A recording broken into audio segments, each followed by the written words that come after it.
세상에 수많은 직업들이 있습니다. 근데 그 직업 가운데 많은 사람들이 귀히 여기는 직업 가운데 하나가 있다면 의사일 것입니다. 의사라는 직업이 왜 많은 사람들이 귀하게 여김을 받느냐? 그것은 생명을 살리는 직업이기 때문입니다. 근데 우리가 복음을 전하는 일, 그것은 육신을 치료하고 살리는 의사가 하는 일보다도 더 중요한 일입니다. 왜냐? 의사는 육신의 생명을 살리지만은 전도자는 영혼을 살리기 때문입니다. 의사가 고친 육체는 결국에는 또 병이 들고 결국에는 병으로 죽게 되어 있습니다. 그러나 전도자가 구원한 영혼, 한 번 구원받은 영혼은 영원히 사는 것입니다. 예수님께서 말씀하시기를 나는 부활이요 생명이니 나로 말미암지 않고는 나는 부활이요 생명이니 나를 믿는 자는 죽어도 살겠고 무릇 살아서 나를 믿는 자는 영원히 죽지 아니한다 그랬습니다. 할렐루야. 그러므로 세상에서 가장 아름다운 일은 영혼을 살리는 일입니다. 복음을 전하여 영혼을 구원하는 일입니다. 얼마나 귀한 일인지 천사도 흠모한다 그랬습니다. 천사도 부러워한다는 것이죠. 그런데 천사는 전도하고 싶어도 할 수가 없습니다.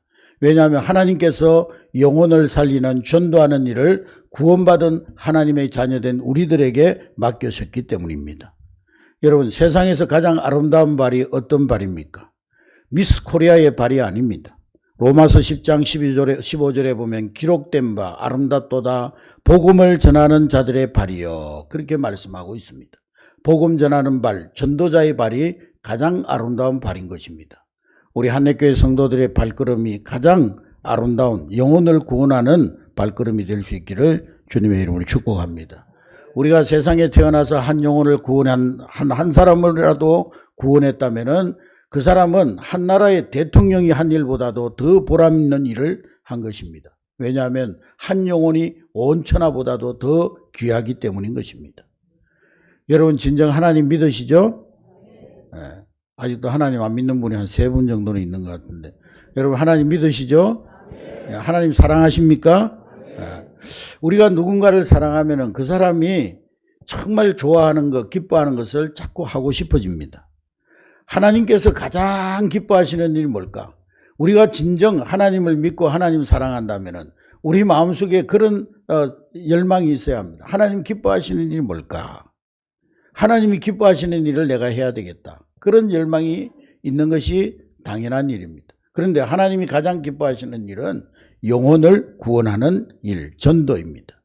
마가복음 1장 38절 말씀해 보니까 예수님이 왜 이 땅에 오셨느냐? 나는 전도하러 왔다고 예수님이 분명히 말씀하셨습니다. 가까운 마을로 가서 전도하자. 거기서도 전도하리니 내가 이 일을 위해서 왔다. 그렇게 말씀하셨습니다. 여러분, 우리가 전도해야 될 이유가 뭡니까? 교회 부흥시키기 위해서? 또 내가 전도 많이 해가지고 내 이름을 높이고 내 이름을 자랑하기 위해서? 전도하면 하나님 복을 주신다고 하니까 이 모든 것은 전도의 결과는 될 수 있지만은 전도의 이유, 전도의 동기가 될 수가 없습니다. 교회 부흥시키기 위해서 전도하는 것도 아니고 내 이름을 내기 위해서 전도하는 것도 아니고 복을 받으려고 전도하는 것도 아니고 예수님이 전도하러 오셨으니 나도 전도하리라. 이것이 구원받은 우리 하나님을 믿고 하나님을 사랑하는 우리 하나님의 자녀된 우리들이 전도할 수밖에 없는 유일한 이유인 것입니다. 그런데 사실 전도해야 된다는 걸 알면서도 전도하려고 그러면 잘 안 되죠. 두려움이 앞서죠. 열심히 하지만은 열매가 잘 맺혀지지 않습니다. 그럼 전도의 열매를 맺는 사람들은 어떤 사람이냐? 오늘 본문의 말씀은 생명의 열매가 맺히는 영적인 원리를 이 포도나무가 열매를 맺는 것을 비유해서 우리에게 말씀하고 있습니다. 생명의 열매가 맺히는 원리를 통해서 전도의 열매를 맺는 비결을 발견하라는 것입니다. 자, 어떤 사람이 생명의 열매를 맺느냐? 첫째로는 따라합니다. 항상 예수 그리스도 안에 거하는 사람. 5절 말씀 보니까 나는 포도나무다. 너는 가지다. 그가 내 안에 내가 그 안에 거하면 사람이 열매를 많이 맺는다. 나를 떠나서 너희가 아무것도 할 수 없다 그랬어요. 포도나무 열매는 포도나무가 맺습니다. 그런데 열매를 맺는 근원, 포도나무가 이렇게 있으면 거기에 여러 가지들의 열매가 맺혀지죠. 그런데 그 가지들이 열매를 맺는 그 힘의 근원은 나무 원줄기에서부터 시작되는 거예요. 이 원줄기가 뿌리에서 영양분을 공급하고 수분을 공급받아서 가지에 공급함으로 이 가지들이 열매를 맺게 되는 것입니다. 가지 스스로는 열매를 맺을 수가 없습니다. 어떤 사람이 포도밭에 가가지고 포도가 열리는 것을 보고 가지를 꺾어 와가지고 집에 와서 화병에다가 그 가지를 꽂아놨어요. 몇 달을 기다려도 열매가 맺힐까요? 안 맺힐까요? 안 맺히죠. 마치 그것은 수도꼭지에 물이 나오니까 저 공구상에 가가지고 수도꼭지만 사왔다는 말과 똑같습니다. 열매는 가지가 맺지만은 가지 스스로 맺는 것이 아닙니다. 그러면 가지가 열매 맺기 위해서 해야 될 일이 무엇입니까? 그것은 나무에 붙어 있는 거예요. 원줄기에 붙어 있는 것입니다. 붙어 있기만 하면 거기에서 모든 영양분, 수분, 모든 것을 공급받아서 자연스럽게 열매가 맺혀지는 것입니다. 이 쉬운 원리를 우리가 모르기 때문에 전도는 어려운 거야. 전도가 안 된다는 것은 우리가 신앙생활을 지금 실패하고 있다는 것이. 내가 예수님 안에 거하지 못하고 있다는 것인데 전도를 잘하면 저 사람 믿음이 좋고 정말 저 사람은 대단한 믿음을 가진 사람이에요. 그렇게 생각하는데 정상적인 그리스도인, 정말 그리스도 안에 붙어 있으면 생명의 열매는 맺혀지게 되는 것입니다. 할렐루야. 생명의 열매를 맺으려면 주님께 붙어 있는 것이 선행 조건입니다. 주님 안에 거해야 하는 것입니다. 4절에 보니까 내 안에 거하라 나도 너희 안에 거하리라. 가지가 포도나무에 붙어 있지 아니하면 스스로 열매를 맺을 수 없음 같이 너희도 내 안에 있지 아니하면 그러하리라 그랬습니다. 생명의 열매가 없는 이유, 가지로서 항상 줄기에 붙어 있지 않고 조화처럼, 요즘 조화를 보니까요, 가지를 갖다 조립식으로 이렇게 꽂는 게 있더라고. 꽂는 거. 그런 조화처럼 붙었다 떨어졌다 붙었다 떨어졌다, 어떤 데는 예수님께 붙어 있다가 어떤 게 세상에 붙었다가, 그렇기 때문에 열매를 맺지 못한다는 거예요. 주일날에는 겨우 예수님께 붙어 있다가 주중에는 그냥 또 예수님께로부터 분리돼 버리는 거예요. 그래서 어떤 분이 그런 말을, 한국교회 성도들은 교회 올 때 신고 오는 신발과 교회 문 밖을 났을 때 신고 가는 신발이 다르다 그랬어요. 교회 올 때는 성도라는 신발을 신고 들어오는데 나갈 때는 세상 사람 불신자라는 신발을 신고 나간다는 거예요. 그래서 생명력이 없다는 거예요. 여러분, 그리스도 안에 있지 않는 사람이 전도의 열매를 맺으려고 하는 것은 마치 10년 동안 저 미국에 외국 출장 나가 있는 남편이 아내한테 전화해가지고 애 낳아달라는 말과 같은 것입니다. 여러분, 열매는 생명력의 결과입니다. 가지가 원줄기에 붙어서 어떻게 세월을 보냈느냐, 그것이 열매를 결정하는 것입니다. 마찬가지로 주님과 하나 되고 내가 친밀한 교제 속에 살아갈 때 전도의 열매는 맺어지게 될 줄로 믿습니다. 우리 현대인들의 신앙생활이 점점 교회 안으로 국한되고 있습니다. 신앙 고백은 있으나 신앙의 삶은 없는 신앙생활을 하고 있습니다. 진정한 신앙 고백은 교회 안에서 하는 것이 아니라 교회 밖에서 하는 거예요. 진정한 신앙 고백은 하나님 앞에서도 하는 것이지만 믿지 않는 남편에게, 믿지 않는 친척들에게, 믿지 않는 친구들에게, 믿지 않는 직장 동료들 앞에서 하는 것이 진정한 신앙 고백입니다. 그럴 때 전도, 오이코스 열매가 생기고 또 전도의 열매, 생명의 열매를 얻게 되는 것입니다. 저는 설교 시간에 될 수 있으면 우리 교인들, 성도들의 개인 어떤 이야기를 잘 하지 않습니다. 잘못하면 본인뿐만 아니라 듣는 사람들도 시험이 될 수 있기 때문에, 그래서 될 수 있으면은 이 성도들 한 사람 한 사람 개인적인 이야기 뭐 칭찬한다든지 아니면은 뭐 거기에 대해서 말한다든지 그런 걸 잘 하지 않습니다. 그런데 오늘은 꼭 해야 될 하고 싶은 이야기가 있습니다. 오늘 이 간증을 들으시고 한 사람도 시험 드는 분이 없고 도전받는 여러분 될 수 있기를 주의 이름으로 축복합니다. 할렐루야. 우리 김용구 장로님이 이야기 마을에 들어간 지 지금 한 1년 남짓 된 것 같은데요. 우리 장로님이 그곳에 시설장으로 들어가면서 그 이야기 마을 직원들의 70%, 80%, 90% 이상이 교회에 다니고 있어요. 우리 교회 아니면 저 수풍교회. 본래 이야기 마을이 그런 공동체가 아니었습니다. 그런데 우리 장로님이 그 시설장으로 들어가면서 분위기가 바뀌고 하나님의 역사가 일어나고 무엇보다도 우리의 장로님이 섬김의 본을 보이면서 거의 대부분의 직원들이 한례교회나 수평교회로 나오게 되었습니다. 지금 남은 분들도 이제 교회 곧 나오려고 지금 하고 있다는 거예요. 제가 한 달에 한번 그곳에 가서 예배를 인도하고 그리고 주일날 지지난주부터 주일날 영상으로 모든 그 주일날 근무하는 직원들과 거기에 있는 이용인들 한 30여 명이 9시 예배에 함께 영상 예배에 참여하게 되었습니다. 할렐루야. 완전히 복음화 됐어요. 복음화. 할렐루야. 우리 장로님 한 분이 들어가가지고 직장이 완전히 복음화 돼버렸어요. 지난 한마음 체육대회 갔더니만 거기 이사장님이 뭐 경찰 출신 이사장이라고 그러는데 저에게 내가 한례교회 담임 목사라고 그러니까 저에게 오더니만 아이고 목사님 김용구 시설장이 그 한례교회 장로라면서요. 저는 그렇게 지금까지 제가 살아오면서 저렇게 착하고 성실하고 정말 저렇게 신실한 분을 내가 보지를 못했다고. 그러는데 제 마음이 얼마나 기쁜지 몰라요. 아멘. 네. 아멘 안 하는 분들은 왜 안 합니까? 꼬아요? 네. 칭찬을 하는데 얼마나 마음이 기쁜지요. 그분은 가만히 보니까 불교 신자 같아요. 그것도 보통 신자가 아니고 막 절을 갖다가 뭐 지어주고 막 그런다고 그러더라고요. 그런 불교 신자인데 이분이 인사말을 하는데요. 그 체육대 인사말을 하는데 불교 신자 입에서 오늘 날씨가 너무 좋은데 하나님이 도와주셔서 그런 것 같다고 그러더라고요. 뭐 부처님도 끼워 넣기는 했지만은 하나님도 도와주시고 부처님도 도와주셨다고. 네. 그분이요. 우리 장로님을 인정하고 장로님이 믿는 하나님을 인정하는 그런 모습을 봤어요. 할렐루야. 우리 예수 안에 거하는 우리 장로님 통해서 저절로 그런 전도의 역사가 일어나는 거예요. 아멘. 전도는 설득하는 게 아니에요. 삶으로 보여주는 삶으로. 아멘. 우리 한례교회 모든 성도들에게 이런 역사가 나타날 수 있기를 주님의 이름으로 축복합니다. 전도는 신앙의 연조나 직분이나 그것에 상관없이 내가 진정 주님을 만나고 내가 예수 그리스도로 진정 생명을 얻고 오늘 밤 내 영혼이 하나님께 간다 할지라도 내가 구원받을 수 있고 천국 갈 수 있다는 확신을 가지고 있고 내가 예수 그리스도 안에 거하고 성령 충만한 사람, 그 사람이 바로 전도가 되어지는 거예요.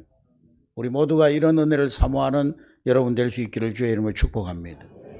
누가 전도자로 쓰임받느냐? 두 번째로는 따라합니다. 영혼 사랑에 대한 구령열에 불타는 사람. 구령열이라는 것은 영혼을 구원하고자 하는 열정을 구령열이라고 하는 거예요. 쉬운 말로 하면 전도의 열정을 말하는 거예요. 영혼을 사랑해서 정말 그 영혼을 구원하려고 하는 열정에 불붙는 사람이 전도자로 쓰임받는다는 거예요. 예수 믿지 않아서 지옥에서 고통받을 수밖에 없는 그 영혼에 대한 안타까운 마음, 그 불쌍한 마음, 그들의 처절한 참상, 그것을 보지 못하는 사람은 전도자로 쓰임받을 수가 없어요. 하나님의 그 가슴에 무슨 가슴앓이가 있는지, 하나님께서 무엇 때문에 그렇게 안타까워하는지, 하나님의 마음속에 불붙는 그 불붙는 마음이 무엇인지 그것을 깨닫지 못하는 사람은 절대 전도할 수 없습니다. 지금도 지옥에서 들려오는 믿지 않고 먼저 간 지옥에 가 있는 내 가족들, 내 친구들, 그 비명소리를 듣는 사람이라면은 전도하지 않을 수가 없는 거예요. 누가복음에 보면은 부자와 나사로 비유해서 부자가 지옥 가가지고 가만히 보니까 이 지옥이 얼마나 고통스러운지. 지금 우리 집에 5 형제가 가족이 있는데 저 형제 5이 지옥 오면 안 되겠는데 이 나사로에게 부탁을 해가지고 다시 그들에게 가서 불꽃 이 지옥 가운데 오지 않게 좀 해달라고 지옥에서 가족 구원을 위해서 기도했어요. 그러나 여러분 우리가 육체 가운데 있을 때 구원의 기회예요. 우리가 육체 가운데 있을 때 전도의 기회입니다. 할렐루야. 그러므로 여러분 죽어서 영혼을 위해 기도하지 말고 살아있을 때 영혼을 위해 기도해야 되는 거예요. 아멘. 연세 많으신 한 권사님이 자식들이 아무리 얘기해도 안 믿으니 교회 안 다니고 안 믿으니까 이 권사님이 지혜를 내가지고 자녀들에게 메시지를 다 보냈어요. 야, 내가 이제 곧 죽을 것 같다. 그러니까 빨리 집으로 와라. 그래가지고 자녀들이 다 모였어요. 집에 갔더니만 어머니가 침대에 누워가지고 하얀 이불을 여기 목에까지 뒤져서 야, 얘들아, 내가 곧 죽을 것 같은데 너희들이 나는 예수 믿고 천국 가니까 너무 마음이 편하지만은 너희들이 예수 믿지 않고 교회 다니지 않으니까 지옥 갈 거 생각하니까 내가 눈을 못 감겠구나. 그러니 어떻게 할 거냐? 너희들이 예수 믿는다고 그러면 내가 지금이라도 당장 벌떡 일어날 것 같은데, 예? 너희들이 예수 믿지 않는다 그러니까 내가 진짜 눈을 못 감겠구나. 큰아들 어떠냐? 그러니까 큰아들이 듣고 있다가, 아이고, 어머니 알겠어요. 우리 예수 믿고 교회 갈 테니까 빨리 일어나세요. 둘째 아들도 그러고, 거기 있는 모든 가족들이 그 어머니의 간절한 바람으로 모든 자녀들이 다 구원받고 교회 갔다는 거예요. 여러분, 안 되면 그런 방법으로라도 좀 써봐요. 예? 협박 반, 전도 반. 결국 자녀들이 다 엄마의 그 간절한 소원 때문에 예수 믿고 구원받았다는 거예요.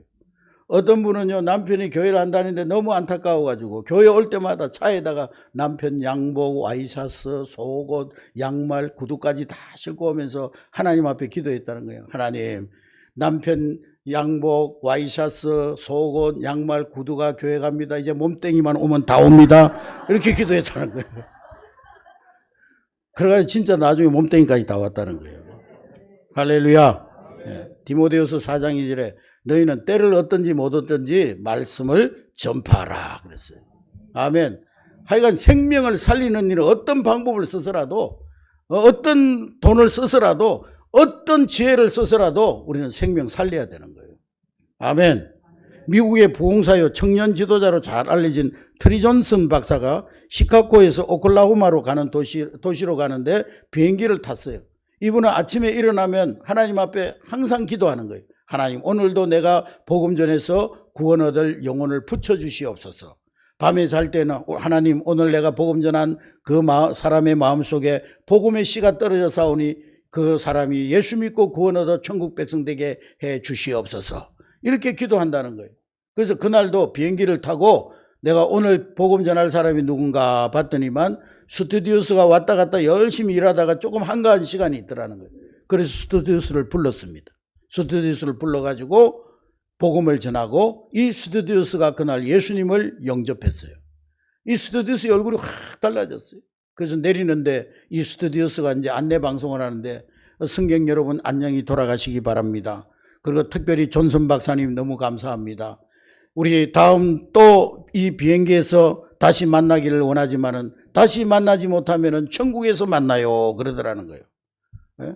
근데 이게 웬일입니까? 이 존슨 목사님이 저녁에 뉴스를 듣는데요. 그 비행기가 다른 행선지로 가다가 그 비행기가 사고를 만나가 추락해가지고 그 비행기에 타 있던 승무원들과 탑승객들이 다 사망했다는 거예요.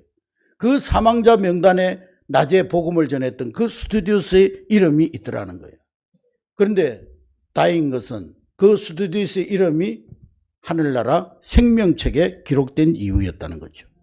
계시록 20장 15절에 누구든지 생명책에 기록되지 못한 자 불못에 던지온다 그랬는데 존슨 박사님이 낮에 그 스튜디오스에게 복음을 전해가지고 그가 비록 사고로 일찍 젊은 나이에 죽었지만은 하나님 나라 천국에 간 것을 생각하면서 그 스튜디오스가 영원히 구원받은 것을 생각하면서 눈물로 감사의 기도를 드렸다는 것입니다. 할렐루야. 네. 여러분, 영혼을 사랑하고 불타는 구령열이 있는 이 존슨 박사님을 통해서 온 천하보다도 귀한 한 영혼이 구원받은 거예요. 빌리 그레함 목사님, 아주 한 시대의 유명한 전도자인 빌리 그레함 목사님은 전도 집회가 있을 때마다 설교가 끝나면은 이제 초청한다는 거예요. 강대상 앞으로. 오늘 예수님의 마음에 영접하고 구원 얻기를 원하시는 분들은 다 앞으로 나오시기 바랍니다. 하루는 한 성도가 와가지고 목사님 왜 몇 시간마다 그렇게 결신자 초대를 하십니까? 물으니까 그때 빌리 그레함 목사님이 말하기를 나는 저 영혼들이 천국과 지옥, 구원과 멸망의 갈림길에 서 있는 것을 내가 항상 봅니다. 구원받지 못한 사람들은, 예수님 영접하지 못한 사람들은 마치 나이아가라 폭포 난간에 서서 있는 위험한 그 난간에 서 있는 천진난만한 어린아이 모습처럼 보여집니다. 저 그랜드 캐년의 그 절벽 위에 서서 위험천만 가운데 처해 있는 천진한 어린아이 모습을 보는 것 같습니다. 이런 아찔한 느낌이 들기 때문에 나는 매 시간, 매 예배 시간마다 천국으로의 구원 초청을 하지 않을 수가 없습니다. 그렇게 말했다는 것입니다. 여러분, 우리 한대교회 모든 성도들의 눈도 그 영적인 눈이 뜨여져서 영혼의 실상을 보는 그런 눈이 열려지기를 주님의 이름으로 축복합니다. 그래서 영혼 사랑에 불타는 구령열을 가지고 전도하는 여러분 될 수 있기를 주의 이름으로 축복합니다. 누가 전도자로 쓰임 받는가? 세 번째로는 따라합니다. 자식을 잃은 부모의 마음을 아는 사람. 개구리 소년 5명이요. 얼마 전에 시체가 발견됐어요. 하얀 유골로 발견됐습니다. 여러분, 그것을 보면서 너무 마음이 아팠어요. 자식을 둔 부모님들은 다 마음이 쓰리게 아팠을 거예요. 10년간 자식을 생사를 알지 못하고 그 자녀를 잃어버린 부모들이 겪어야 하는 그 아픔, 자녀를 가진 부모들은 다 알 거예요. 여러분들도 아마 잠시나마 뭐 놀이공원에 가든지 어디 갔다가 기차역이든지 버스간이든지 그런 데서 자녀를 잃어버린 경험이 있은 분이 있을 것입니다. 그때 여러분 심정이 어땠어요? 막 하늘이 무너지는 것 같고, 순간적이지만은 좀 순간적인 경험이지만 하늘이 무너지는 것 같고 막 피가 거꾸로 솟는 것 같고 그러지 않았어요? 아이고 뭐 또 하나 남으면 되지 뭐. 오늘 밤에 하나 만들지 뭐. 그랬어요? 얼마나 안타까웠어요. 얼마나. 지금 하나님 아버지 마음이 그런 마음이에요. 그런 마음. 지금 70억에 가까운 인구 중에 구원받은 사람들은 20억도 안 되는 거예요. 아직. 나머지는 다 마귀에게 인질로 잡혀 있는 거예요. 그들 그대로 내버려주면 죽음과 함께 지옥불로 떨어질 영혼들이에요. 그러니 하나님 아버지의 마음이 얼마나 안타까우시겠어요. 얼마나 그 가슴이 가슴앓이를 하고 있겠어요. 그래서 찬송가 527절의 말씀, 찬송처럼 어서 돌아오 어서 돌아마노 우리 주는 날마다 기다리신다오. 밤마다 문 열어놓고 마음 졸이시며 나간 자식 돌아오기만을 밤새 기다리신다오. 이런 아버지의 마음을 우리도 가질 수 있어야 될 줄로 믿습니다. 그런 마음을 가진 자만이 전도하는 거예요. 여러분, 왜 이렇게 잃어버린 자식들 애타게 기다릴까요? 그것은 잃어버린 자녀들의 위험성 때문에 그래요. 부모를 벗어났기 때문에 끔찍한 일이 벌어질 수가 있는 거예요. 예전에 막 아이들이 가출해가지고 서울로 가고 막 그러면은요, 이 이상한 조직들이 애를 데리고 가가지고 기차간에서 막 또 저 버스 안에서 껌파리 시키고 역전에서 껌파리 시키고 지하철 앞에서 껌파리 시키고 앵벌이 시키는 앵벌이. 경찰청 통계 발표에 하면은 매년 평균 5천여 명의 미아가 발생하는데 그 가운데 한 300~400명은 생사를 모른다는 거예요. 부모 품으로 돌아오지 못하고 있다는 거예요. 도대체 그들이 어디로 갔느냐? 인신매매단에게 잡혀가지고 범죄 조직의 희생양이 되고, 어떤 아이는 해외에 밀매되어 가가지고 장기 팔려지고, 어떤 애들은 막 납치해가지고 장기만 빼가지고, 어떤 애는 막 눈을 빼가지고 그거 팔아먹은 다음에 애들 길거리에다 막 버려버리는, 소름 끼치는 그런 일들이 벌어지고 있는 거예요. 여러분, 우리가 왜 전도를 서둘러야 되느냐? 마귀에게 묶여있는 그 영혼의 위험성 때문에요. 구원받지 못한 영혼은 사단의 밥이 되는 거예요. 결국에는 범죄의 도구로 사용되다가 결국 멸망받고 지옥불에 던져지는 거예요. 요한복음 10장 10절에 도적이 오는 것은 도둑질하고 죽이고 멸망시키려는 것뿐이요, 내가 온 것은 양으로 생명을 얻고 더 풍성하게 하기 위함이라고 말씀하고 있습니다. 할렐루야. 하나님 형상대로 지원받은 우리가 생명을 얻고 풍성한 삶을 살아야 되는데 마귀의 종이 되어가지고 마귀의 인질이 되어가지고 고통받고 죄 가운데 살아가고 있는 이 우리 하나님의 백성들의 모습을 볼 때 아버지의 마음이 얼마나 안타깝고 얼마나 아프겠어요. 어서 그들을 우리가 구출해야 되지 않겠습니까? 그것이 바로 우리가 전도를 서둘러야 되는 이유인 것입니다. 오늘 여러분 마음속에 주님의 그 애끓는 그 가슴앓이가 여러분 속에서 불릴 듯 일어날 수 있기를 주님의 이름으로 축복합니다. 누가 전도자로 쓰임받느냐? 마지막으로 추수 때를 놓치지 않는 사람입니다. 따라하겠습니다. 추수의 때를 놓치지 말자. 차를 타고 이렇게 달리다 보니까 전력에 황금 물결이 넘실대고 있어요. 농부들이 그 황금 물결의 벼들을 추수하고 있습니다. 지금은 추수기인데 추수기를 놓치면은 봄, 여름 동안 수고했던 모든 수고가 헛수고로 돌아갑니다.